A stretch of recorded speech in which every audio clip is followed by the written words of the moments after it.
सावंतवाडी, वेंगुर्ला, कणकवली आणि मालवण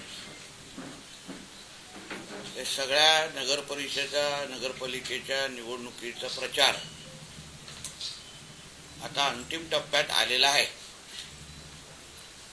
1 तारीख रात्री 10 वाजता हा प्रचार संपणार आहे आणि 2 डिसेंबरला या चारही शहरांचे नगराध्यक्ष आणि नगरसेवक कोण असणार यासाठी मतदान ह्या चारही शहराच्या लोक मतदार करणार आहेत। आणि जसं मी पहिल्या दिवसापासून मी सातत्याने सांगत आलेलो आहे की भारतीय जनता पक्ष म्हणून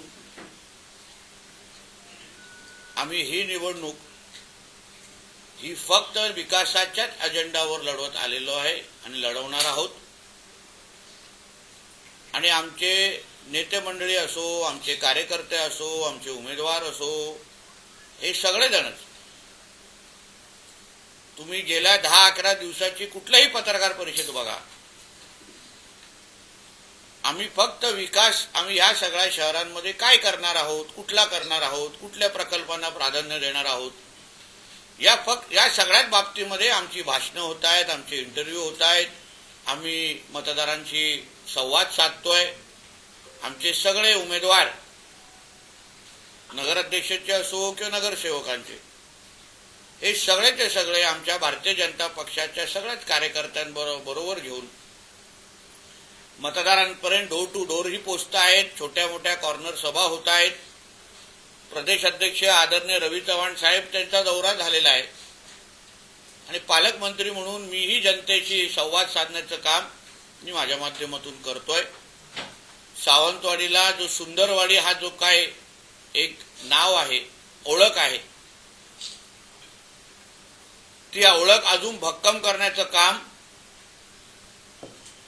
आमच्या नगराध्यक्षाच्या उमेदवार श्रद्धाताई आणि त्यांची पूर्ण टीम त्यांच्या नेतृत्वाखाली होणार। आणि त्यासाठी आदरणीय मुख्यमंत्री देवेंद्र फडणवीस साहेब, पालकमंत्री म्हणून मी स्वतः, खासदार म्हणून स्वतः राणे साहेब, आम्ही सगळेचे सगळे सत्तेचे प्रतिनिधी म्हणून जे अधिकार आम्हाला सगळ्या जणांना निधी वाटपाचा असो किंवा विकास करण्याच्या दृष्टिकोनातून असो, ही सगळीची सगळी ताकद आम्ही श्रद्धाताईंच्या मागे आणि आमच्या सगळ्याच उमेदवारांच्या मागे उभी करणार आहोत। सावंतवाडीकरांनी आम्ही कळकळीची विनंती परत एकदा ह्या निमित्ताने करणार आहे की जो काही आमच्या प्रतिस्पर्धीकडून जो प्रचार सुरू आहे आणि आमचा प्रचार जो सुरू आहे त्याची तुलना मतदारांनी करावी। आम्ही विकासाबद्दल बोलतोय, आम्ही मतदारांना केंद्रबिंदू ठेवतोय, आम्ही मतदारांच्या भविष्याबद्दल बोलतोय, पण असा कुठलाही विषय आमच्या प्रतिस्पर्धीतून घेतला जातोय का, या बाबतीमध्ये सावंतवाडीकरांनी फार बारकाईने मतदार म्हणून विचार करावा। आम्हाला सिंधुदुर्गाचं आणि या चारही शहरांमधलं वातावरण, जसं मी आपल्या सगळ्यांना शब्द दिला होता की आम्हाला खराब व्हायला द्यायचं नाही, आम्ही खराब करणार नाही, आम्ही अतिशय जबाबदारीने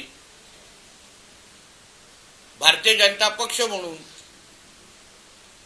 आणि राज्यात महायुतीचे एक प्रमुख पक्ष म्हणून आणि देशात एनडीएचे, भारतीय जनता पक्षाच्या नेतृत्वाखाली असलेल्या एनडीएचं आमच्या नरेंद्र मोदी साहेबांचं सरकार असल्यामुळे आम्ही अतिशय जबाबदारीने कुठल्याही टीका टिप्पणीमध्ये न पडता फक्त विकास हाच एकमेव अजेंडा घेऊन आम्ही सगळेजण काम करतो आहोत। आम्ही मतं मागतो आहोत आणि पुढचे 2 दिवस 1 तारीख रात्री 10 वाजेपर्यंत आम्ही हाच विषय वारंवार मतदारांपर्यंत घेऊन जाणार आहोत आणि 2 तारखेला मतदारांकडून आशीर्वाद मागणार आहोत। धन्यवाद। नितेशजी, सिंधुदुर्ग जिल्ह्यातली आताची सगळ्यात मोठी बातमी अशी आहे की आपले थोरले बंधू आणि शिवसेना आमदार निलेश राणे यांच्यावर गुन्हा दाखल झालेला आहे. भाजप पदाधिकाऱ्याच्या घरात घुसल्याप्रकरणी हा गुन्हा दाखल झालेला आहे. तुमची प्रतिक्रिया काय? मला असं वाटतं, मी पहिला ही पत्रकार परिषद सुरू असताना मी तुम्हाला सुरू केल्यावरच सांगितलं, आम्ही ही निवडणूक विकासाच्या अजेंडावर लढवतो आहे. आमच्यासाठी मतदार हा केंद्रबिंदू आहे आणि म्हणून भारतीय जनता पक्ष म्हणून मतदारांना काय हवं आहे, मतदारांची स्वप्न कुठली पूर्ण करायची आहे, मतदारांची आशा आकांक्षा काय आहेत आणि आमची बाजू कशी भक्कम आहे हे सांगण्यासाठी ही निवडणूक लढवतोय. निवडणूक आयोगाने काय करावं, पोलीस खात्याने काय करावं हे सांगण्यासाठी ही आमची निवडणूक नाही किंवा आम्ही लढवत नाही. आजची पत्रकार परिषद पण भारतीय जनता पक्षाचा एक नेता म्हणून, कार्यकर्ता म्हणून माझ्या सर्व सहकाऱ्यांबरोबर परत एकदा मतदारांना साथ घालणं, परत एकदा मतदारांसमोर आमची बाजू मांडणं या दृष्टिकोनातून ही घेतलेली पत्रकार परिषद आहे. तुम्ही आमदार दीपक केसरकरांबद्दल म्हटलं होता की त्यांचा छुपा पाठिंबा तुमच्यासोबत आहे. ते म्हणतात की असं काहीतरी मी बरा नसताना माझ्याबद्दल गैरसमज पसरवणे चुकीचं आहे आणि लोकांकडून भावनिक मतदान घेणं. मला असं म्हणणं आहे की आजारपण आणि निवडणुकीचा काय संबंध हे मला पहिले सांगा. हा संबंध मला असताना मला कोणीतरी विश्लेषण करा किंवा मला समजवा, माझ्या ज्ञानात भर टाका. कोण आजारी आहेत, बरे आहेत, प्रत्येक बरेच राहावेत अशी आमची सगळ्यांची अपेक्षा आहे. फक्त मुद्दा माझा एवढंच आहे की जे प्रश्नाचं मी मूळ उत्तर दिलेलं आहे, श्रद्धाताईंच्या उमेदवारीला राजघराण्याने केलेलं आमच्या सावंतवाडीमध्ये जे काही योगदान दिलेलं आहे, आमच्या लखमराजेजींनी जे पत्रकार परिषद घेतली त्याच्यामध्ये त्यांनी स्पष्ट आपली भूमिका राजघराण्याचे एक सदस्य म्हणून केलेली आहे. उद्या राजघराणं म्हणून सावंतवाडीमध्ये जसं आत्तापर्यंत सुंदरवाडीचा पूर्ण प्रवास हा राजघराण्याच्याच आशीर्वादाने होत आलेला आहे, तशीच पुढचाही प्रवास अजून चांगला करण्याच्या दृष्टिकोनातून राजघराणंच त्याच्यामध्ये चांगली केंद्रस्थानी असणार आणि प्रत्येक बाबतीमध्ये ते सहकार्य करणार. आता यावर आदरणीय दीपक केसरकरजींनी सांगावं की राजघराणे जे बोलतंय त्याला मला पाठिंबा नाही. माझ्या प्रश्नाला टोलवाटोलवी करणं म्हणजे प्रश्नाला उत्तर देणं आणि आजारपणाचं कारण बाहेर आणणं असं नाही. केसरकरजी बरे व्हावेत, असे अतिशय ठणठणीत व्हावे अशी आमची सगळ्यांची अपेक्षा आहे आणि होतीलच. त्यांनी असं म्हटलं की आपला राजकीय अस्तित्व संपवण्याचा काही विरोधकांकडून कट रचला जातो आणि त्याला सावंतवाडीकरांनी निलेशजी त्यातलंच एक विधान आहे. काल दीपक केसरकर असं जाहीर सभेत म्हणाले की नारायण राणे यांचं सिंधुदुर्गातलं राजकीय महत्व कमी करण्यासाठी कट रचला जातो आहे. हे कोण म्हणतंय? दीपक केसरकर म्हणतात आणि तुमच्या बंधू किती लोक बघा हसतायत. दीपक केसरकरजींनी असं सांगावं की राणे साहेबांचा संपवण्याचा कट रचला जातो हे दीपक केसरकर साहेब म्हणतायत. मग 14 पासून कोणी काय केलं? किती हसतायत बघा. 2014 पासून कोणी सुरुवात केली? राणे साहेबांच्या विरोधात दहशतवाद हा विषय कोणी चुकीची त्यांची प्रतिमा खराब केली? 14 पासून ते 24 पर्यंत हा जो काही प्रवास राणे साहेबांचा आणि राणे कुटुंबाचा झालेला आहे त्याची सुरुवात कोणी केली? 2014ला. तुम्ही ज्येष्ठ पत्रकार आहात, तुम्हाला माहिती आहे 14ला काय झालं. कोणी निलेश राणे साहेबांच्या विरोधात पहिला शंडू ठोकला 2014ला खासदार ते असताना लोकसभेला. आणि तेच म्हणतायत, म्हणून हसायला आलं, तेच म्हणतायत की राणे साहेबांना संपवण्याचा कट रचला जातोय. अहो, भारतीय जनता पक्षाने सन्मान्य राणे साहेबांना जो सन्मान दिला, भारतीय जनता पक्षाने जो राणे साहेबांबरोबर आज पूर्ण राणे साहेबांना जे काही ताकदीने उभं केलेलं आहे, आज भारतीय जनता पक्ष नसता तर राणे साहेबांनी ही पूर्ण ताकद उभी राहिली नसती. तेव्हा हेच सगळे विरोधात होते राणे साहेबांना संपवण्यासाठी. पण भारतीय जनता पक्ष आमच्यावर उभा राहिला. भारतीय जनता पक्षाने मान सन्मानाने साहेबांना पक्षामध्ये घेतलं. भारतीय जनता पक्षाने साहेबांना खासदार बनवलं. भारतीय जनता पक्षानेच आम्हा लोकांना, आम्ही असो, आमचे सहकारी असो, आम्हाला बरोबर घेतलं, आशीर्वाद दिला, प्रत्येकाला पदं दिली. मला आमदार केला, मला मंत्री केलं, सन्मान्य राणे साहेबांना केंद्रीय मंत्री केलं, ह्याच भारतीय जनता पक्षाने केलं, ह्याच आदरणीय नरेंद्र मोदीजींनी केलं, ह्याच आदरणीय अमित शाह साहेबांनी केलं, ह्याच आदरणीय आमच्या फडणवीस साहेबांनी केलं, ह्याच आदरणीय रवी चव्हाण साहेबांनी केलेलं आहे. तेव्हा नाही आलं यांच्यातलं कोण. भारतीय जनता पक्षाने तर ह्या सगळ्या हे दिवस आम्हाला दाखवलेले आहेत. आणि आज कट रचला, म्हणजे त्यांनी असं बोलावं कट रचला जातोय तर राणे साहेबांना संपवण्यासाठी.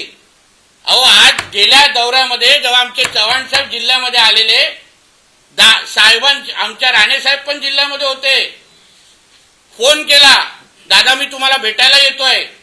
गेले कणकोलीच्या घरी, जेवले त्यांच्यावर, अर्धा पाऊण तास बसले, दोघंही हसले, चर्चा केली, सगळी माहिती त्यांना निवडणुकीची दिली आणि मग घरी तिथून जिल्ह्यातून निघून गेलेले आहेत रवी चव्हाण साहेब पुढच्या बैठकीसाठी. आज आदरणीय फडणवीस साहेबांनी ज्या पद्धतीने आमच्यासाठी उभे राहिले आहेत ना, फडणवीस साहेब ज्या पद्धतीने अमित शाह साहेब उभे राहिलेले आहेत ना, हे आम्हालाच माहिती आहे. आम्हाला माहिती आहे ना 2014च्या नंतर आमच्यावर कोणी केसेस टाकल्या, आम्हाला कोणी जेलमध्ये पाठवलं, हे सगळं माहिती आहे. पण आम्हाला जसं मी तुम्हाला सुरुवातीला काय बोललो, महायुती आणि एनडीए मान ठेवणं हे आमच्या वरिष्ठांनी आम्हाला सांगितलेलं आहे.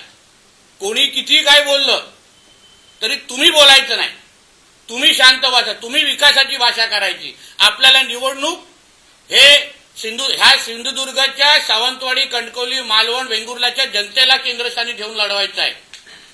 महायुती टिकवण्याची जबाबदारी ही आमची आहे. आम्ही सगळी भूमिका, तुम्ही म्हणून बोललो ना दिनेशजी, आमची भाषणं बघा 11-12 दिवसाची, आमच्या कोणाचे इंटरव्ह्यू बघा, एका तोंडाने आम्ही महायुतीच्या घटक पक्षावर टीका केलेली नाहीये, एका तोंडाने केलेली नाहीये. एक इंटरव्ह्यू मला दाखवा जिथे आम्ही त्यांच्यावर टीका केलेली आहे. आणि म्हणून आम्हा लोकांना ह्या सगळ्या गोष्टी बोलणं, आम्ही संयम ठेवून आहोत 2 तारखेपर्यंत. आम्ही कोणाला काय नाही बोलणार. युती का तुटली नाही तुटली, अरे निवडणूक संपायला आली तरी पण आमचे पत्रकार मित्र तोच प्रश्न विचारतात, युती का तोडली. अरे संपायला आली, मतदान व्हायला आलं, आता मतदान व्हायला आलं. मला वाटतं 5 तारखेपर्यंत पण तोच प्रश्न विचारणार, युती का तुटली. झाली निवडणूक संपली, आमच्या श्रद्धाताई झाल्या नगराध्यक्ष, तरी युती का तुटली. विकासावर बोलू, चर्चा करू.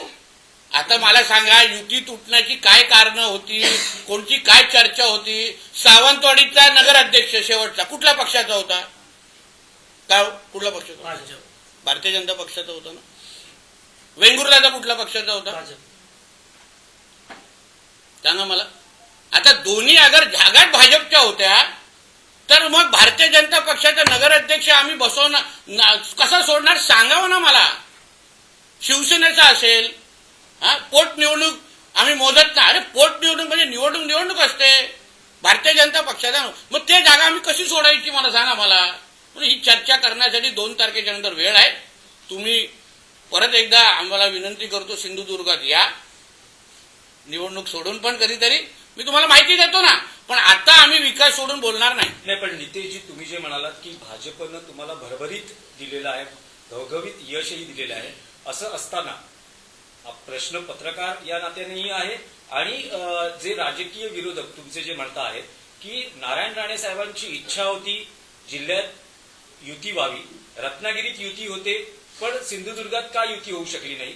विरोधक असंही म्हणता आहेत की राणे साहेबांचा शब्द मानला. राणे साहेबांची इच्छा ही होती की शहर विकास आघाडी होऊ नये, कणकोली शहर विकास आघाडी होऊ नये, शिंदे साहेबांनी उद्धवजींबरोबर जाऊ नये, ही विधान त्यात राणे साहेबांचं होतं.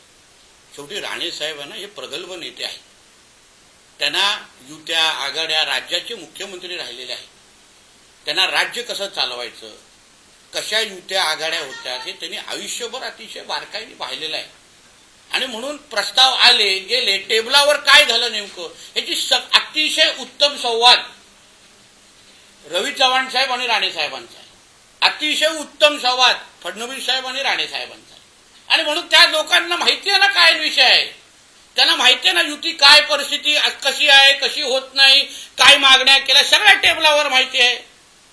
आता आपल्याला सांगितलं फक्त चुकीचं चित्र दिलं जातं, आम्ही सगळंच द्यायला तयार होतो. अहो नगराध्यक्ष पद मागत होते, भाजपकडून भाजपच्या हक्काचं नगराध्यक्षपद मागत होते. आम्ही बोललो का त्याबद्दल? मी गप्प होतो ना एवढा वेळ. आम्ही नाही बोललो. कारण का आम्हाला माहिती आहे विकासावर बोलण्यासाठी काहीच नाही ना. 2019 पासून मल्टी स्पेशालिस्टची जागा देण्याची क्लिअर झालेली, जागा विकास निश्चित झाली, तरी पण केसरकरांना का जमलं नाही ते संपवण्याचं, म्हणजे ती जागा मिळवून देण्याची? का अजूनपर्यंत आरोग्याची व्यवस्थेबद्दल सावंतवाडी आणि वेंगुर्ल्याचे लोक आजही बोंब का मारतायत? आपण आमदार आहात ना, आपण मंत्री झालेला आहात ना, उत्तर द्या ना जनतेला. आरोग्याची व्यवस्थेबद्दल का केलं नाही? काय डॉक्टर का दिले नाही तिथे?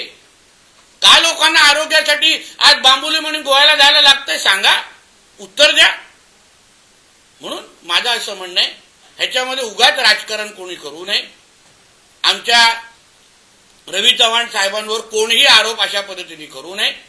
चव्हाण साहेबांनी आदरणीय राणे साहेबांसाठी लोकसभेच्या निवडणुकीमध्ये काय केलं हे आम्हाला चांगलं माहिती आहे. विधानसभेसाठी काय केलं हे चांगलं माहिती आहे. आणि मी आज पण सांगतो, आदरणीय निलेशजींचा पण बळीचा बकरा केला जातोय, त्यांना एकटं पाडलं जात आहे. का दुसरा शिवसेनेचा नेता बोलत नाहीये? का बोलत नाहीये? उदयजी येऊन का रवी चव्हाण साहेबांवर टीका करत नाहीये? त्यांना का पुढे बोला? अजून निलेशजींच्या समर्थनात एक पण शिवसेनेचा नेता का उतरत नाहीये? तिथे ते गुलाबराव पाटील कुठल्या तरी राज्यातल्या एका जिल्ह्याच्या शहराच्या नगरपालिकेमध्ये राणे साहेबांची कशी खिल्ली उडवते, तुम्ही खिल्ली उडवता, दाखवू का व्हिडिओ? दाखवू का व्हिडिओ? मग का कोण बोलत नाहीये? निलेशजी बोलतात ते खरं. एक शिवसेनेचा नेता बोलत नाही, ना रत्नागिरीचा, ना कोकणातला, ना महाराष्ट्रातला. त्यांना का एकटं पाडलं जातंय? का नाही सपोर्टिंग? आपले दीपक केसरकर साहेबांनी घ्यावं, रवी चव्हाण साहेबांचं नाव घ्यावं ना. तोडवतात कशाला एक प्रश्न? म्हणून या बाबतीमध्ये 2 तारखेनंतर जसं निलेशजी बोलले आहेत, आम्ही लोक आपण बसू, फडणवीस साहेबांबरोबर बसू, चव्हाण साहेबांबरोबर बसू, महायुती म्हणून ह्याच्यातून काय मार्ग निघतो आपण पाहू ना. पण उगाच त्याच्यामुळे ह्या निवडणुकाच विकासात सोडून, अरे 11 महिने आम्ही मेहनत केली आहे. मी पालकमंत्री म्हणून मेहनत केलेली आहे. मी 11 महिन्यामध्ये राज्य सरकार म्हणून आम्ही भरपूर या शहरांना निधी दिलेली आहे, कामं केलेली आहे. त्याच्यावर बोलायचंच नाही, त्याच्यावर चर्चाच करायची नाही. सावंतवाडीसाठी काय तुमचा विकासाचा प्लॅन आहे हा विचारत नाही. इथे केस झाल्या, तिथे केस, एवढाच इंटरेस्ट. आजचा आक्षेप आहे. स्पेशालिटी आणि मल्टी स्पेशालिटीचा मुद्दा तुम्ही काढला. 2014 पासून महायुतीचंच सरकार राज्यात आहे. मुख्यमंत्री देवेंद्र फडणवीस होते. आजही तो प्रकल्प झालेला आहे. दुसरीकडे ज्या रेल्वे टर्मिनसचा नारळ फोडला गेला ते पण आज अदृश्य दिसतं. हो, पण तुमच्या आमदारांना उत्तर मागितलं पाहिजे. तुम्ही आमदार तुमचे पालकमंत्री पण होते. आज मी पालकमंत्री आहे ना, मी प्रश्न सोडून दाखवतो लखमराजे आणि आमच्या श्रद्धाताईंबरोबर. ऑन रेकॉर्ड सांगतोय, ऑन रेकॉर्ड. पण त्याचबरोबर तुमच्या सावंतवाडीच्या प्रायव्हेट डॉक्टरांना पण विश्वासात घेणार मी. चांगली आरोग्य सेवा देण्याची जबाबदारी ही पालकमंत्री म्हणून माझी आहे आणि मी देणार, कुठल्याही परिस्थितीत देणार. मला नाही आवडत माझी मुलं, आमच्या जिल्ह्यातली मुलं गोव्याला नोकऱ्यांसाठी जातात. आम्हाला नाही आवडत. आम्हाला नाही आवडत आमचे पेशंट गोवा बांबुलमच्या हॉस्पिटलमध्ये जाणं आम्हाला बिलकुल आवडत नाही.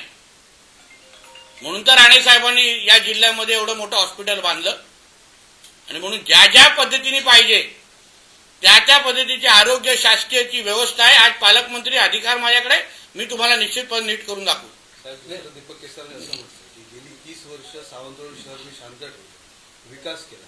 त्यामुळे आता चुकीच्या लोकांच्या हातात तुम्ही सत्ता देऊ नका. काय झालं सावंतवाडीमध्ये? असं अशांत असं काय झालं? कृपया मला सांगा. तुम्हाला कुठला एक घटना रिपोर्ट करायला लागली? एक तरी घटना कुठल्या तरी रिपोर्ट करायला लागली? आज मी जिल्ह्याचा पालकमंत्री आणि कॅबिनेट मंत्री आहे राज्याचा. हा माझा जिल्हा आहे, ज्या जिल्ह्याचा पालकमंत्री मी आहे. माझ्या जनतेला शांततेत आणि सुखाने ठेवण्याची नैतिक आणि सर्वात पहिली जबाबदारी माझी आहे.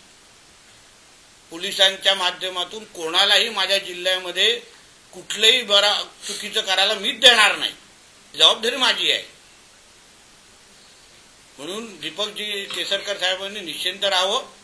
नितेश राणे पालकमंत्री असेपर्यंत ज्या जिल्ह्याची प्रतिमा कोणीही खराब करू शकणार नाही. तुम्ही म्हणताय की विकासाच्या मुद्द्यावरील सिंधुदुर्ग जिल्ह्यातली निवडणूक लढवली जात आहे, परंतु तुमच्याच मित्रपक्षात असलेले लोक वारंवार सांगतायत की आता रेट लागला आहे मतदारांना. या लोकशाहीत किती योग्य आहे? हो, पण ते मला असं वाटतं त्यांच्याकडे जी माहिती ती त्यांना विचारली पाहिजे ना. आम्ही तर विकासावर एक लक्षात घ्या, आरोप आहेत ते. आता आम्ही उद्या असेच आरोप केले तर, पण आम्ही त्या घाणेरड्या ह्याच्यामध्ये जातच नाही ना. आम्ही विकासावर फोकस ठेवतोय ना. अहो, आरोप करण्यासाठी कोणी काही करू शकतं. एवढा रेट उघडलाय, तेवढा रेट उघडलाय, ह्याव केलाय, हे तुम्हाला जेव्हा सांगण्यासाठी काय नसतं ना. तुमचा उमेदवार, तुमचे नगरसेवक, तुमचा जाहीरनामा काय आहे हे सांगण्यासाठी काय नसतं ना. म्हणून हे सगळे इकडे तिकडे विषय हलवायचे, बाकी काहीच नाही त्यामध्ये, अर्थच नाही या गोष्टीमध्ये. तुम्ही सांगा ना लोकांना तुम्ही काय करणार आहात, लोक समाधानी होतील. असे आरोप कोण बेछूट आरोप कोण पण करू सुटणार. द्या पुरावे. इलेक्शन आपल्याला इलेक्शन कमिशन दखल घेईल. नितीनजी, पुन्हा एक राजकीय विषयच आहे. मुद्दा असा आहे की निलेश राणे असं म्हणत आहेत की सिंधुदुर्गात युती झाली नाही, यासाठी त्यांनी जबाबदार धरलं आहे प्रदेशाध्यक्ष रवींद्र चव्हाण यांना. राणे कुटुंबावर काही पर्सनल राग आहे, त्यातूनच ही युती झाली नाही. आणि 2 तारखेनंतर मी युती बाबतीत बोलेन असं जे रवी चव्हाण म्हणाले, ते म्हणाले ही स्ट्रेट वे धमकी आहे. असं आहे ना दिनेशजी, आम्हाला आमच्या जिल्ह्याच्या निवडणुकांना विकासावर लढवायचं आहे. असं आहे, म्हणून आम्ही विकासावरच उत्तर देणार. ह्या बाबतीत आता मी तुम्हाला काय बोलू, निवडणूक संपायला आलेली आहे, तरी तुमच्याकडे तो जो काही चिंगम अडकला आहे ना, ते तुम्ही काढत नाही आहात. युती का झाली नाही, युती हे झाले, त्याची उत्तर देण्यासाठी 2 तारखेच्या नंतर आहे ना. आता जनतेच्या अपेक्षा आमच्याकडून वेगळ्या आहेत. राज्यकर्ते म्हणून, कार्यकर्ते म्हणून लोक फार बारकाईने बघतायत की तुम्ही माझ्यासाठी काय करणार आहात. पुढची 5 वर्ष, 2 डिसेंबर 2025 होणारा मतदान पुढच्या 5 वर्षानंतर होणार आहे. मध्ये मतदारांना कुठलीच संधी नाही. आम्हाला संधी आहे 4 तारखेला तुम्हाला उत्तर द्यायला, 5 तारखेला उत्तर द्यायला, 6 तारखेला उत्तर द्यायला या सगळ्या युत्या आणि आघाड्याबद्दल. पण जनतेला त्यासाठी 5 वर्षासाठी एकच तारीख मिळणार आहे. ती कशाला आम्ही त्यांच्या हातातून घालून देऊ. पहिला जनतेच्या इच्छा आकांक्षा आम्ही पुरं करणार आणि मग 2 तारखेच्या नंतर काय बोलायचं ते बोलणार. आम्हाला काही, आम्ही कुठेही पळून जात नाही. प्रत्येक प्रश्नाचं उत्तर देऊ, फक्त त्या 2 तारखेच्या नंतर. ही निवडणूक कोणी कितीही प्रयत्न केलं, कोणी कितीही जोर लावला, कोणी कितीही स्वतःचा पत्रकारितेचा अनुभव वापरला, पण आम्ही ही निवडणूक विकासाच्या अजेंडावरून जाऊन देणार नाही. 2 तारखेनंतर महाराष्ट्राच्या राजकारणात काही वेगळं घडू शकतं का? 2 तारखेनंतर, 2 डिसेंबर नंतर महाराष्ट्राच्या राजकारणात सिंधुदुर्गाचे 4चे नगरपालिका हे भारतीय जनता पक्ष स्वबळावर लढणार, हेच वेगळा होणार. पण महाराष्ट्रात काही असं सगळे भारतीय जनता पक्षाचे जास्तीत जास्त नगरसेवक निवडून, नगराध्यक्ष निवडून होणार, हेच वेगळं होणार. इतिहास घडणार आहे 3 तारखेला. नाही, म्हणजे ही सुरुवात आहे स्वबळाची. नाही, जिथे जिथे आम्ही स्वबळावर लढतोय, जिथे आम्ही स्वबळावर लढतोय भारतीय जनता पक्ष म्हणून, तिथे आमचा कमळ चिन्हाचा नगराध्यक्ष निवडून येणार. काही जागे आम्ही महायुती म्हणून लढतोय. उदाहरण रत्नागिरीमध्ये महायुती म्हणून लढतोय, तिथे महायुतीचा नगराध्यक्ष येणार. म्हणजे हाच तो इतिहास 3 तारखेच्या नंतर घडणार आहे. हे तुम्हाला कळलंच नाही गुगली आमच्या चव्हाण साहेबांची, तुम्ही शोधत बसलाय त्याच्यात काय. पण भविष्यात महाराष्ट्रात सिंधुदुर्ग पॅटर्न दिसू शकतो तो त्यावेळी घेण्याचा तो निर्णय हो. आम्हाला या आमच्या कार्यकर्त्यांनी, प्रदेशच्या लोकांनी जे काय आम्हाला लोकांनी चर्चेतून आम्हाला जे निष्पन्न झालं त्याप्रमाणे आम्ही सगळेजण लढतोय. रत्नागिरीमध्ये वेगळी परिस्थिती आहे, रायगडमध्ये वेगळी परिस्थिती आहे, पालघरमध्ये वेगळी परिस्थिती, ठाण्यामध्ये वेगळी परिस्थिती आहे. त्या जिल्ह्याच्या अनुसार लढू ना आपण. उद्या राज्याचे उपमुख्यमंत्री सिंधुदुर्गात प्रचारासाठी येत आहेत. राज्याचे मुख्यमंत्री 3च ठिकाणी येत आहेत, आमच्या कणकोलीत येत नाही. जरा विचारा, सांगा ना कणकोलीत यायला. उद्धवजींच्या जिल्हा प्रमुखांसाठी प्रचार करण्यासाठी एकनाथ शिंदे साहेब आमचे वरिष्ठ नेते आहेत, फार ज्येष्ठ नेते आहेत. त्यांना सांगा आमच्या कणकोलीत पण या. शहर विकास आघाडी आणि उद्धवजींच्या जिल्हा प्रमुखांसाठी निवडणूक मतदान मागण्याचे तिथे काय येत नाही. 3च जागी ऐकलं मी ठिकाणी आहे, 3च जागी प्रचार आहे त्यांचा. तुमचे जवळचे संबंध विचारा त्यांना. पण कणकवलीत काय येत नाही तुमचं काही विश्लेषण त्यांना विचारायला पाहिजे ना. मग आम्हाला आमची इथे 3 जागी कार्यकर्त्यांना आहे, मग तिथे का नाही. कणकोलीत उद्धवजींच्या जिल्हा प्रमुखांसाठी काय येत नाहीये? पॅनलमध्ये उभाटा, शिंदे सेना सगळे आहेत तिथे. राणेसाहेब, सिंधुदुर्ग जिल्ह्यात तुम्हाला की 2014 पासून ते 24 पर्यंत लोकांनी दहशतवाद, भ्रष्टाचार हे सगळ्या मुद्द्यांवर निवडणुका भावनिक मुद्द्यावर लढवल्या गेल्या. लोकसभेमध्ये नारायण राणेंना भरभरून लोकांनी इथल्या मतदान केलं. विधानसभेत तुम्हाला महायुतीला मतदान केलं. लोकांना इथली अपेक्षा सिंधुदुर्गवासियांना आहे विकासाच्या मुद्द्यावर निवडणूक व्हावी. तुमचे आरोप प्रत्यारोप आम्हाला नको. मग आता या निवडणुकीला वारंवार भावने विकासाचे मुद्दे सोडून भावनेच्या मुद्द्यावर तुम्हाला मी निवडणूक माझ्या प्रचार प्रमुख पण होणार. माझी भाषा बोलतोय तुम्ही. भावनेच्या हेच मुद्द्यावर तर मी बोलतोय पत्रकार परिषदेमध्ये. याचे नाम लिहून गेले बाबा. एकनाथ शिंदेजींच्या सभेला उत्तर देण्यासाठी हे. तर हेच तर मी बोलतोय ना. अरे बाबा, विकासाच्या अजेंडावर लढवायचं. सांग ना तुझ्या मुंबईच्या मित्राला.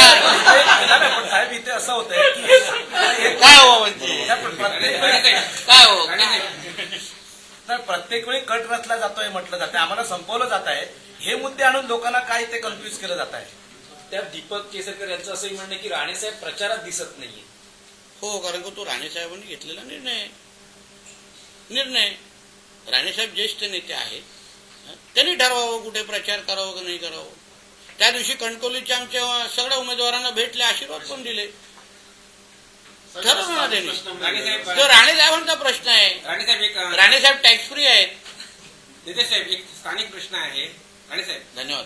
स्थानिक प्रश्न आहे. आपण ज्या संस्थांच्या राजवाड्यात आहात, हा संस्थांचा कारभार बापूसाहेब महाराजांनी चालवला आणि त्यांना महात्मा गांधींनी रामराज्य म्हटलं. या संस्थांवर आज तगायत कोणी वाकड्या नजरेने पाहिलं नव्हतं. कोणी युवराज असो, राजेसाहेब असो, त्यांना मानाचा मुद्राच केला जात होता. त्या संस्थांवर या निवडणुकीच्या निमित्ताने आज टीका टिप्पणी होते. कसं पाहताय आपण? दुर्दैवी आहे, अतिशय दुर्दैवी आहे. कारण का ह्याचं कारण असं आहे, राजघराणं हे राजकारणाच्या पलीकडचं आहे. त्यांचं स्थान सिंधुदुर्गांसाठी किंवा सावंतवाडीसाठी हे राजकारणाच्या पलीकडचं आहे. मी वारंवार ह्या निवडणुकीमध्ये माझी भाषणं बघा, आमचे इंटरव्ह्यू बघा, मी वारंवार सांगतोय. श्रद्धाताई असतील, रखमराजे असतील किंवा राजघराण्याच्या प्रत्येक व्यक्तीने आज ज्या सावंतवाडीमध्ये आपण उभे आहोत, ह्यांनी आपलं योगदान दिलं नसतं ना, आज आपण या सावंतवाडीमध्ये उभे पण नसतो. म्हणून या राजघराण्याच्या एक घरातला एक व्यक्ती जेव्हा अगर निवडणुकीसाठी लढत असेल, तेव्हा जाऊन आपण टीका टिप्पणी करतोय, त्यांच्यावर टीका करतोय. उद्या अगर यांनी त्या काळात, उद्यापेक्षा त्या काळात अगर ठरवलं असतं की आम्हाला सावंतवाडीकडे काहीच करायचं नाही, तर झालं असतं का? सावंतवाडी घडली असती का आपली?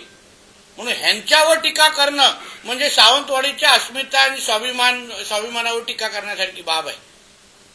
आणि म्हणूनच त्याची दखल माझ्या पलीकडे सावंतवाडीची जनता निश्चित पद्धतीने घेणार.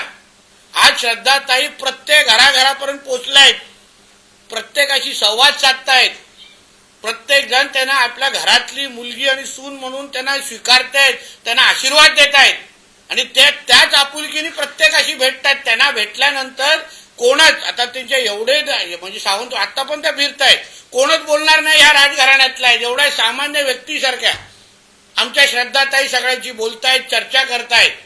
लखमराजेजी दिवस रात्र भारतीय जनता पक्षासाठी काम करतायत, मेहनत करतायत. प्रत्येक परवा त्यांची झालेली पत्रकार परिषद फार बारकाईने बघा, ऐका. आणि म्हणून या सगळ्या गोष्टी आज राजघराण्याच्या बाबतीवर नुसतं घाणेरडं राजघराणे संपला. ह्याचं उत्तर 3 तारखेला भेटेल. साहेब, सावंतवाडी शहराची लोकसंख्या दिवसेंदिवस वाढत असली तरी सह्याद्री पट्ट्यातील अनेक लोक या ठिकाणी स्थायिक होतात. मात्र या ठिकाणची युवक आहेत, सुशिक्षित बेरोजगार आहेत, ते पुणे, गोवा, मुंबई येथे स्थलांतरित होतात. काही लोक अपडाऊन इकडनं गोव्यात नोकऱ्या करतात. रस्त्यात त्यांचे अपघात होतात. एकुलता एक कुटुंबातला करता मुलगा त्याच्या अपघातात बळी ठरतो. या ठिकाणी चांगलं हॉस्पिटल नाही, त्याचप्रमाणे या ठिकाणी रोजगार पण नाही. रोजगारासाठी कुठं आपलं ह्याच्यामध्ये दोडागामध्ये आडाळी एमआयडीसी आहे, त्याबाबत आपलं काय धोरण असणार आणि हॉस्पिटल मल्टीस्पेशालिटी हॉस्पिटल बाबत ठराविक टाइम बॉम्ब काय असणार? असं आहे की रोजगाराच्या दृष्टिकोनातून आपण या सरकारच्या पहिल्या वर्षामध्ये आहोत, पुढची 4 वर्ष आहेत. आणि पुढची 5 वर्ष माझ्या खात्याच्या दृष्टिकोनातून तरी अगर तुम्ही पाहिलं, मी आज बंदर विकास मंत्री पण आहे. आपल्याकडे रेडी बंदर आहे, गोवा शिपयार्ड आपल्या इकडे प्रकल्प लावण्यासाठी इथे 400 एकर शोधत आहेत. ते लोक इथे हे करणार आहेत. काही बोटी बनवण्याच्या ज्या बॅटऱ्या लागतात बोटी चालवण्यासाठी त्यांची फॅक्टरी आपण इथे आणतोय. कॅन्डेला नावाची बोट जी आपण मुंबईमध्ये तिला जलवाहतूकसाठी वापरणार आहोत त्याची फॅक्टरी आमच्या सिंधुदुर्गामध्ये लागणार आहे. म्हणून ह्या माझ्या दृष्टिकोनातून किंवा माझ्या खात्याच्या दृष्टिकोनातून पण अगर तुम्ही विचारलं तर निश्चित पद्धतीने भविष्य 5 वर्ष जेव्हा आम्ही आमची कारकीर्द पूर्ण करू तेव्हा किमान 60 ते 70% मुलं जे आज गोव्यामध्ये तरुण तरुणी काम करतायत त्यांना परत एकदा आमच्या सिंधुदुर्गामध्ये आणण्याचं काम हे आमच्या महायुतीच्या सरकारच्या माध्यमातून निश्चित पद्धतीने होईल. शिरोड्यामध्ये आपलं पहिलं ताजचं 5 स्टार हॉटेल येत आहे. झी सिने अवॉर्ड सारखे कार्यक्रम आमच्या सिंधुदुर्गामध्ये होत आहेत. म्हणून 5 वर्षाच्या कारकीर्द बघा तरी गावडेजी, तुम्हाला हा प्रश्न 5 वर्षानंतर विचारायला लागणार नाही एवढी काळजी आम्ही घेऊ. मल्टी स्पेशलिस्ट संदर्भात काय करायचं, कसं करायचं सगळ्यांना विश्वासात घेऊन मी परत सांगते. शेवटी इकडला प्रायव्हेट जो डॉक्टर आहे त्यांच्याही बाबतीमध्ये विचार करायला पाहिजे. म्हणून सगळ्यांना विश्वासात घेऊन एक कुटुंब म्हणून श्रद्धाताई असतील आणि आमची पूर्ण टीम एकत्र बसून त्या बाबतीमध्ये निर्णय घेतील. तुमच्या अजेंड्यामध्ये साहेब एक शिरशिंगे धरणाचं पाणी सावंतवाडी शहराला आणलं जाणार असं अजेंडामध्ये आहे, तुमच्या जाहीरनाम्यात आहे. पण केसरकर म्हणतात की ते शिरशिंगे धरण 650 कोटी रुपये मी मंजूर करून आणले आणि आता ते मंजूर झालं आहे, म्हणजे जे गेल्या 10 वर्षापूर्वी होतं. आणि ते शिरशिंगे धरणाचं पाणी सावंतवाडीला कसं येणार? माझगाव धरणामध्ये केलंय, उडेली धरण सावंतवाडी शहराच्या 24 तास पाण्यासाठी केलंय. मग हा शिरशिंगे धरणाचं पाणी कसं येईल? त्यासाठी तुम्ही 2 तारखेची वाट पहा. आम्हाला सावंतवाडीकरांनी नगराध्यक्षाच्या रूपाने काही अधिकार देऊन दे. आमचे नगरसेवक निवडून आल्यानंतर सावंतवाडीकरांचा संदेश आमच्यापर्यंत पोहोचून दे की बाबा श्रद्धाताई आणि तुम्ही सगळे नगरसेवक मिळून आमच्या सावंतवाडी शहरासाठी तुम्ही निर्णय घ्या. हा अधिकार एकदा सावंतवाडीकरांनी आम्हाला देऊन दे आणि मग नंतर हे सगळे प्रश्न सोडवण्याच्या दृष्टिकोनातून पुढची 5 वर्ष आहेत. शेवटी आपण सत्तेचे आम्ही सहभागी आहोत. जसं लखमराजींनी पण काय बोलले त्या दिवशी, आम्ही बसणार नाही एकत्र. दीपकजी आणि आम्ही 2 तारखेच्या नंतर बसणार होतो एकत्र. म्हणून काय बोललो, अंदर की बात है. कितींदा बोलू तुम्हाला, आम्ही बसणार एकत्र, चर्चा करून हे सगळे विषय एकत्रच मिटवणार आहेत. आदरणीय मुख्यमंत्री, आदरणीय उपमुख्यमंत्री, दोन्ही उपमुख्यमंत्री आणि आम्ही सगळेजण महायुती म्हणूनच आम्ही पुढे कारभार करणार आहोत. आणि साहेब सावंतवाडी शहरातील बहुतांशी जागा मोक्याच्या जागा नगरपालिकेने आरक्षित करून गेले अनेक वर्षे ठेवले. आपल्या बाजूला माजी नगराध्यक्ष बसले, त्यांना माहिती आहे, पण अद्यापपर्यंत त्या आरक्षित जागेवर काही केले गेले नाही. म्हणून बोलतो त्याची योग्य प्लॅनिंग. आता श्रद्धाताईंची काही भाषणं तुम्ही बघा, त्यांच्यासाठी सावंतवाडीचा डेव्हलपमेंटचा प्लॅन पर्यटनाच्या आधारे या सावंतवाडी शहराला 18 प्रकारच्या नागरी सुविधा असो, पर्यटनाच्या दृष्टिकोनातून विविध एंटरटेनमेंट आणि या सगळ्या गोष्टीसाठी ज्या लागणाऱ्या प्रकल्प त्याला लागणाऱ्या ज्या जागा असतील त्यावेळी ह्या सगळ्या गोष्टी वापरल्या जातील. साहेब तुम्ही मगाशी म्हणालात की अंदर की बात आहे. राजघराण्याचं जेव्हा नाव पुढे आलं सावंतवाडी नगराध्यक्ष पदासाठी, त्यानंतर दीपक केसरकर हे तुम्हाला 2 वेळा भेटले होते. त्यांनी तुमच्याकडे काही प्रस्ताव ठेवलेला होता. ओके, आणि तो प्रस्ताव कुठेतरी तुम्ही स्वीकारला नाही, म्हणून मग आम्हाला हा निर्णय घ्यावा लागला. असं काय नाही. माझ्याकडे जेव्हा विचारलं पहिलं तर मी त्यांना एकच मुद्दा बोललो, जेव्हा राजघराण्यांनी लढवण्याची इच्छा व्यक्त केली आहे तो आपण त्यांच्याशी बोलावं. कारण माझ्यापेक्षा केसरकरजींचे संबंध आणि नातं यांच्यावर अजून वर्षानुवर्षीच आहे. आम्ही तर कदाचित आत्ता आलो असलो तरी केसरकर साहेब आणि राजघराणे हे अतिशय वेगळं नातं आहे. म्हणून मी केसरकरजींना बोललो की साहेब तुम्ही त्यांच्याशी बोला, चर्चा करा. त्यांची इच्छा आहे की भारतीय जनता पक्षाच्याच वतीने त्यांना लढायचं आहे. एक दुसरं आहे, भारतीय जनता पक्षाकडेच नगराध्यक्षाची सीट आहे. पोट निवडणुकीमध्ये भारतीय जनता पक्षात लढले असल्यामुळे चला आपण या पद्धतीने आपण राजघराण्याचा मान ठेवू असं मी त्यांना बोल. आणि त्यांना हेही बोल, तुम्हाला ह्याच्यापेक्षा वेगळा काही निर्णय करायचा असेल तर आपण बोलावं. त्यांनी त्यांच्याशी बोलले, त्यांनी आपलं मत व्यक्त केलं. माझं एवढंच म्हणणं होतं, तसं आमचे केसरकर साहेब मोठ्या मनाचे आहेत. त्यांनी थोडं मोठं मन ठेवून त्यांनी हा निर्णय घेतला असता तर आज ह्या सगळ्या गोष्टी झाल्याच नसत्या ना, झाल्याच नसत्या. हीच तर चर्चा वारंवार होत होती. खालच्या सीटवर काय करायचं आम्ही बसून ठरवलं असतं, त्याच्यात काय मोठी गोष्ट नव्हती. म्हणजे तुम्ही पण हक्काची सीट आमची नगराध्यक्षाची ज्याच्यावर गेल्या पोटनिवडणुकीमध्ये भारतीय जनता पक्षाचा निवडून आलेला, ते जागर सोडायला सांगत असतील तर कसे मान्य करू कोण?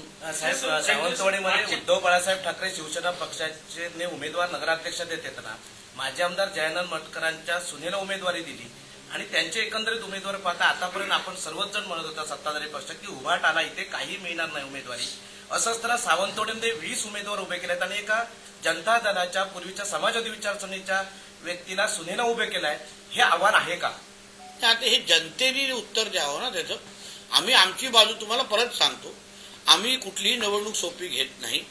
आम्ही प्रत्येक निवडणूक भारतीय जनता पक्ष म्हणून अतिशय त्याच प्रामाणिकतेने त्याच तळमळीने आणि अतिशय मेहनत घेऊन आम्ही लढवतो. कोण आव्हान आहे कोण आव्हान, आम्ही एक तर कोणालाही कमी लेखत नाही, कोणालाच कमी लेखत नाही. प्रत्येक जण आपल्या आपल्या ताकदीचा आहे, प्रत्येक जण आपल्या आपल्या पद्धतीच्या त्या निवडणुका लढवतोय आणि म्हणून त्याही त्यांच्या पद्धतीने निवडणूक लढवत आहेत, आम्ही आमच्या पद्धतीने निवडणूक लढवतो. शेवटी हा पर्याय किंवा हा निर्णय इकडल्या मतदारांना घ्यायचा आहे. मतदारांनी ठरवायचं की बाबा हिला ह्यांना संधी द्यायची आहे की ह्यांना संधी द्यायची. आज उभाटाची अवस्था राज्यामध्ये काय झालेली आहे हे लोकांना माहिती आहे ना. आज राज्यामध्ये त्यांचे किती आमदार आहेत, राज्यामध्ये त्यांना नगराध्यक्ष दिल्यानंतर त्या निधी आणू शकतात का, आमच्याशी संपर्कात राहू शकतात का, सावंतवाडीचा विकास करू शकतात का, हे जनतेने खुल्या डोळ्यांनी पाहावं ना. एवढं सरळ स्पष्ट आहे. भारतीय जनता पक्षाच्या नगराध्यक्ष निवडून आल्यानंतर प्रधानमंत्री, मुख्यमंत्री, पालकमंत्री हे सगळेचे सगळे भारतीय जनता पक्षाचे असल्यामुळे आम्हाला त्यांना निधी देणं अतिशय सोपं होऊन जाईल. इथे जे आजच्या प्रेसमध्ये 4-5 वेळा उल्लेख झाला तो मल्टी स्पेशालिस्ट हॉस्पिटलचा, जे हॉस्पिटल जे रखडलंय ते राजघराण्यामुळे रखडलंय आणि त्याच्याबद्दल स्पष्टता दिली ना त्यांनी त्यांच्या पत्रात. आपल्याकडे नेतृत्व म्हणून ते म्हणजे सेम टू यू म्हणून साहेब मागच्या त्यांनी माझ्यापेक्षा चांगलं समजवलंय लखमराजेजींनी आणि त्यांच्या तोंडातून तांत्रिक पद्धतीने ते समजवणं हे आपल्यासाठी अतिशय महत्वाचं आहे. कारण त्या राजघराण्यावर हे लोक आरोप करतायत आणि मोती तलावच गायब. अरे कसला काय विषय, ह्यांनीच केलेला आहे त्या सगळ्या गोष्टी. का गायब करा? अरे त्याच्यामुळे तर आमच्या सावंतवाडीचं सौंदर्य आहे. आज अतिशय सुंदर शहर, उलट ह्यांची मदत, सगळ्यांची मदत घेऊन त्याला अजून कसं महत्व वाढू शकतं, त्याचा अजून कसं आपण ब्युटिफिकेशन करू शकतो, त्या बाबतीमध्ये आम्ही सगळेजण काम करणार आहोत. त्यासाठी आम्ही एकटे सगळेजण एकत्र बसणार आहोत. म्हणून उगाच जे गैरसमज राजघराण्याच्या संदर्भात पसरवलं गेले आहेत ना, म्हणून बोल त्याचं उत्तर ना 2 तारखेला जनता देईल. मागच्या टर्ममध्ये भारतीय जनता पार्टीचा नगराध्यक्ष व्हावा यासाठी आपण मेहनत घेतलेली आहे, पण नगराध्यक्षांनी स्पष्ट नकार दिला आहे. ते म्हणाले की फक्त रवींद्र चव्हाण आणि श्रीदेव पाटेकरांच्या आशीर्वादाने मी नगराध्यक्ष. जुना विषय हो, जाऊन साहेब, तो लहान आहे, लहान मुलांकडून चुका होतात. साहेब, वाशिम मध्ये एमआयएमचे जे आमदार आहेत, कोणा वॉशरूम मध्ये वाशिम वाशिम हा. माझी ते असं म्हणतायत साहेब, असं म्हणतायत की एमआयएम म्हणजे पोरांचा खेळ नसून आमच्यावर जेव्हा वेळ येईल तेव्हा गल्ली गल्ली कमी पडेल. पण ही काय धमकी आहे का? ही एमआयएमने अगर आमच्या मातीवर येऊन अगर धमकी दिली असेल तर त्यांना त्यांच्या पाकिस्तान मधला आब्बा दाखवण्याची ताकद आमच्या हिंदू राष्ट्रामध्ये चांगल्या पद्धतीने आहे. म्हणून त्यांच्या ओवेसीचा पजामाचा नाडा कसा खालती खेचायचा हा आम्हाला लोकांना चांगल्या पद्धतीने माहिती आहे. आणि तो लंगोट पण घालतो का नाही हे माहित नाही मला. तिला बंधारामध्ये पाठवू नये, त्याला त्याच्या आधीपासून सोडवायच्यासाठी बांधल्यामध्ये काही जण उपोषण करतायत. त्याची मागणी माझ्याकडे येऊन दे. काही गोष्टी मलाही त्यांच्याशी संवाद साधायचा आहे. शेवटी वंतारामध्ये का पाठवलं पाहिजे ह्याच्या बाबतीमध्ये आमच्या फॉरेस्ट डिपार्टमेंटचं काही मत आहे. तिकडे असलेले फॅसिलिटीज, तिथे असलेलं त्याला मिळणारं औषध पाणी आणि सगळ्याच गोष्टी बाबतीमध्ये वंतारा हे जागतिक दर्जाचं एक केंद्र प्राण्यांसाठी तयार झालेलं आहे आणि म्हणून शेवटी प्राण्यांची काळजी हेच आपलं केंद्रबिंदू असल्यामुळे म्हणून त्यांचं जे काही मत आहे आम्ही निश्चित पद्धतीने समजून घेऊ आणि त्यांना आमचीही बाजू म्हणजे वन खात्याची पण बाजू समजण्याचा प्रयत्न करू. शेवटी ओंकार हत्तीची काळजी जशी ते नाही तशी आम्हाला सगळ्या नाही. साहेब, तुम्ही प्रचारानिमित्त फिरत होता म्हणजे ते सावंतवाडीमध्ये 3 ते 4 वेळा आलात. सावंतवाडीचा व्यापारी म्हणजे लाकडी खेळणे जगप्रसिद्ध आहे. इथला व्यापार आज पूर्णपणे व्यापाऱ्यांची दुकानं सुद्धा आज बंद होण्याच्या मार्गावर आली आहे. हायवे बाजूला गेल्यामुळे शक्तीपीठ महामार्ग हा सावंतवाडीच्या लगतून जाणार आहे का, किंवा तुम्ही असे प्रयत्न पालकमंत्री म्हणून करणार आहात का? नाही ना, तेच बोलतो ना, आता हे शक्तीपीठ महामार्गाच्या माध्यमातून विकासाचे दरवाजे आपल्याला उघडायचे आहेत ना. म्हणून त्याला जसं 0 पॉईंट असो किंवा मळगाव, हे जे काय 2 विषय आहेत ज्याच्यावर MSRDC बोलतोय, दीपक केसरकरजी पण बोलतोय, आणि म्हणून त्या शक्तीपीठच्या माध्यमातून सावंतवाडीचा जो विकास, कारण तुमचा मुद्दा बरोबर आहे, बायपास झाल्यामुळे थोडं महत्व आपल्या शहरात कमी झालं, बऱ्यापैकी कमी झालंय. ते वाढवण्याच्या दृष्टिकोनातून ते प्रयत्न करायला पाहिजेत ना, ते सगळे करणार. राज ठाकरेंनी असं म्हटलंय, नाशिकमध्ये जी वृक्षतोड होते त्याला तिथल्या स्थानिकांचा विरोध आहे, सरकारने उगाच संघर्ष करू नये, समन्वयाची भूमिका घ्यावी, मनसे ते लोकांसोबत आहे. नाही, माझं त्याच्या विषयाबद्दल मला योग्य पद्धतीने माहिती नाहीये. सरकारशी बोलत असतील तर सरकारचे त्याच्या संबंधित खात्याचे मंत्री आणि संबंधित खात्याचे अधिकारी त्याबद्दल त्यांना उत्तर देतील. साहेब, ह्या अगोदर पण नगरपंचायतवर भाजपची सत्ता होती, संजू परब नगराध्यक्ष होते, आणि त्यावेळी सुद्धा हॉस्पिटल, मोती तलाव आणि पाण्याचा प्रॉब्लेम सावंतवाडी शहरामध्ये होता. तर त्यावेळी त्याकडे लक्ष का दिला गेला? तेव्हा का होतं, आमची पोटनिवडणूक झाली आणि वेळच भेटला नाही. तेव्हा अर्धेच काळ आम्हाला भेटला, पूर्ण काळ आम्हाला भेटला नाही. आणि आता बघा माझं काम किती सोपं करते. कोविड पण लागला त्याच्यानंतर. पण आता ताई सुवर्ण संधी अशी भेटलेली आहे की जसं मी सांगितलं, केंद्रात, राज्यात आणि जिल्ह्यात भारतीय जनता पक्षाची सत्ता आहे, आणि श्रद्धाताई सारख्या अतिशय अभ्यास करणाऱ्या आणि दूरदृष्टी असणाऱ्या एक नगराध्यक्षाचे उमेदवार आम्हाला मिळालेले आहेत. म्हणून पुढची 5 वर्ष सावंतवाडीचा अतिशय वेगळा चेहरामोहरा बदलण्याची जबाबदारी ती आमची असेल. आम्ही काय आमच्या कुठल्याही जबाबदारीतून पळत नाही. ठीक आहे, तेव्हा आम्ही प्रयत्न केला, पण तेव्हा कोविड लागला आणि अन्य विषय नजरेसमोर आले. पण आता सुवर्ण संधी चालून आलेली आहे. काल गोव्यातल्या 2 LED नौकांवर मालवणात कारवाई झाली. मंत्री म्हणून तुम्ही काय सांगाल? माझं अभिनंदन करायला पाहिजे. LEDच्या बाबतीमध्ये आपले शासनाची, राज्य सरकार म्हणून आमची जी भूमिका आहे ती आम्ही बोलण्यापलीकडे कृतीतून दाखवून दिलेली आहे. काही दिवसा अगोदर मालपीकडून आलेल्या बोटी असतील, आता गोव्याच्या LED हे आमच्या राज्यामध्ये सहन होणार नाही, आमची पॉइंट ब्लँक भूमिका आहे. म्हणून कुठल्याही बाबतीचे आम्ही गय करणार नाही, आणि जे येतील त्यांना परत पाठवण्याची काही सोय नाही. म्हणून माझ्या खात्याच्या अधिकाऱ्यांचं मी कौतुक करीन की ते अतिशय चांगलं काम